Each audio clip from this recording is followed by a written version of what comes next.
Hello and welcome. My name is Rahim. In this video, I'm going to share with you 3 reasons why you're not closing deals. Before we get going, make sure you hit the like button below, subscribe to my YouTube channel if you're interested in finding about property investment. And you can start immersing yourself in your property investment career. Before we get going, I just wanted to thank every single person who's been supporting me in my social media platforms like Facebook, Instagram, LinkedIn, and YouTube. I really appreciate your likes, your support, your following, and your subscription. And I'm looking to grow my YouTube channel, so I really hope you will hit that like button and subscribe to my YouTube channel. So let's get to the reason why I'm doing this short video today, because I want you to know the 3 reasons why you're not closing deals. Number 1, you may be looking for deals everywhere. Maybe you are looking for deals in Manchester today. Tomorrow you're looking for deal in Liverpool, Birmingham, Cardiff, basically looking for deals everywhere. I know UK is a very small country compared to other European countries or other countries in the world, but yet it's a massive country. It's a big country. So if you want to get deals, if you want to get below market deals, if you want to get deals that you could add value to yourself or to your investors or to whoever you work with, we need to look for a specific area. If you're interested in towns or cities, find one town or city where you could look for these deals, right? Suppose you want to look for below market deals, find one area or city like Liverpool, for example. Once you know that city very well, you know where all the hot spots are, then you can find within that city also, you can find a patch, because Liverpool is a massive place as well. Find a specific area and patch, specialize in that area. Know that area in and out. There's so many areas that you could look into. Once you know that area, looking for deals and knowing how to analyze the deals in that area becomes a lot easier for you. The reason is, number 1, once you've done a couple of deals, you know roughly what the value of these properties are in that area, because the value may almost be the same.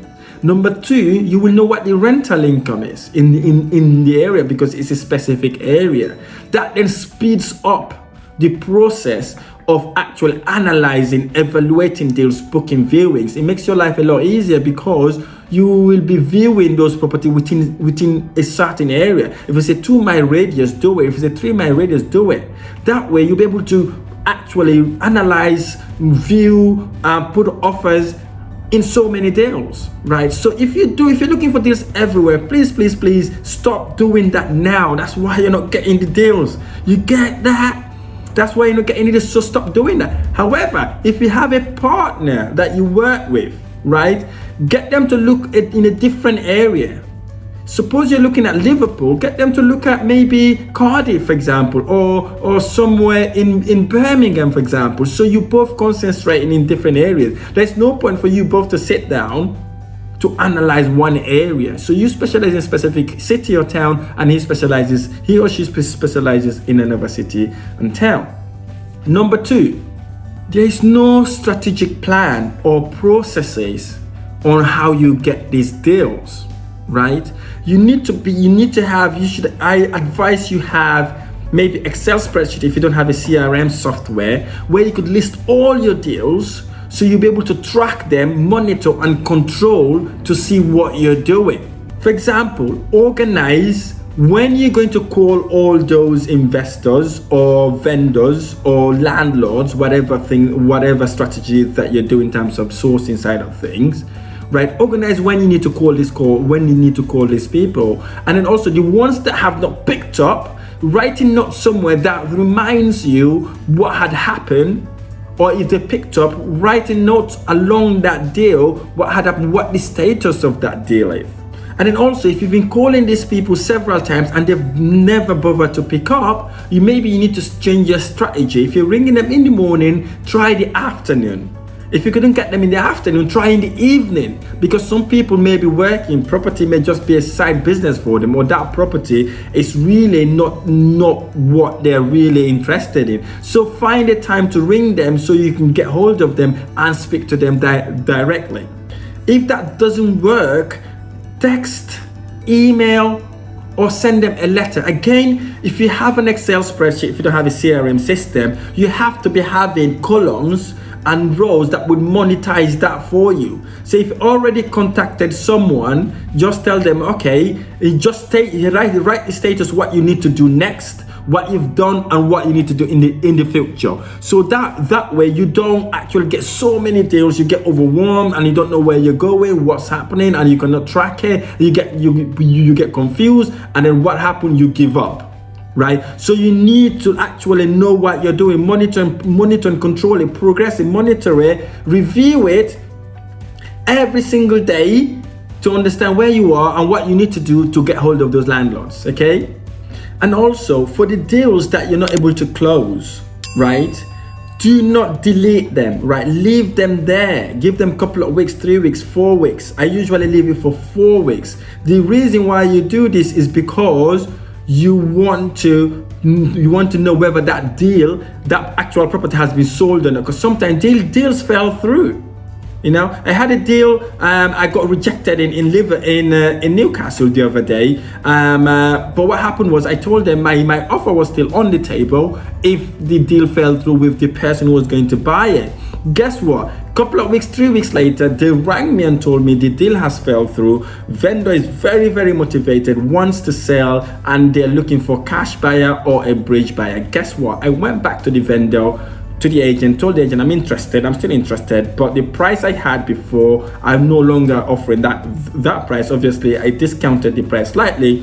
I was able to get that deal that way because I kept that lead. I rang them back after a couple of weeks or so just to remind them that I'm still there if the deal fell through. If the deal happens to have fell through, and I was able to plug in and get the process going. So again, don't delete any deal that you've not closed for about 4 to 5 weeks, just in case that deal fell through by the person who was going to buy it.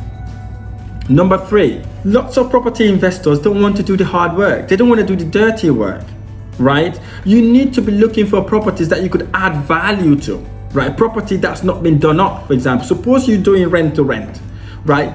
You don't go look for the perfect property for you. The perfect property, maybe it's been painted and decorated, it's been furnished nicely, and all that sort. All the hard work has been done. What I've learned from experience is that you're not going to get a discount on that deal because the landlord had already done all the hard work. Why would he discount that deal to you? Right? Why do you think he's desperate to actually rent? If he's got that time to do the property up really, really nice, why would he give it at a discount for you? Or why would he give you rent-free period? But if you're very, very smart, look for struggling landlords and properties that you can bring your own feel to it. Properties that you could do a bit of refurbishment work in it. Properties that you could do uplift on. I'm not talking, if you're doing rent to rent, I'm not talking basically massive renovation here. I'm talking about maybe painting and decorating, replacing the furnitures, you know, bringing that feel to the property, so it makes it unique. It makes it yours because you're bringing that value into it, right? So that is the way you could get these deals. You don't want a deal that the person has already done all the hard work. All my deals, 90% of my deals are deals that I went in and add value, right? I saw a struggling landlord who's struggling to rent their property out. I met them, asked them what their requirements are, how I'm able to help. So I discuss it with them, negotiate the deal with them. The good news is, if you've got properties like this, you get below market deals. So what you could do, you could say, okay, I'm happy to take on this property. I know your property looks great, but I need to do some work. And you literally list the stuff that you intend to do in the property. Speak to the landlord, negotiate that with them. Say, okay, I will be doing this work. You don't need to put any money in. However, I may require rent-free period. Or we could share the cost 50-50, and you don't have to pay that, by the way. I will deduct it from the rent I pay you. How amazing is that?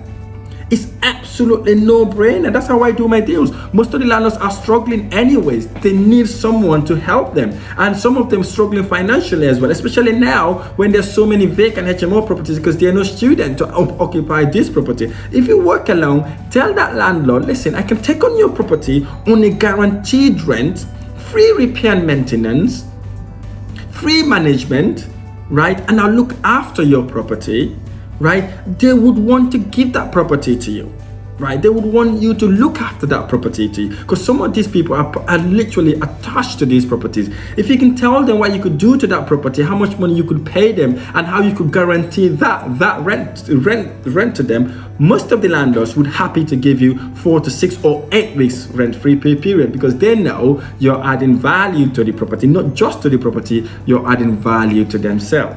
So the 3 things that stops you from doing deals are these. Looking for deals everywhere. You need to stop that now. If you're doing that, you have to specialize in a specific area. Number 2, you don't want to do the hard work. You don't want to do the dirty works, right? If you want to be successful in properties or any business adventure, you need to be willing to work hard and do the dirty works. It's like mining gold or diamond or whatever it is, or building a property. It has to get messy. You know, you look for property, you look for things like that, you need to work hard to get it, right? Property is not a get rich quick scheme. You have to work hard to get it. Number 3, you don't have any strategic plan or processes. Have strategic plan and processes in place to ensure that you do not miss any deal. And again, if you like this video or any of my videos, don't forget to hit the like button below. Subscribe to my YouTube channel for more amazing content. Thank you so much for watching. I look forward to sharing the next video.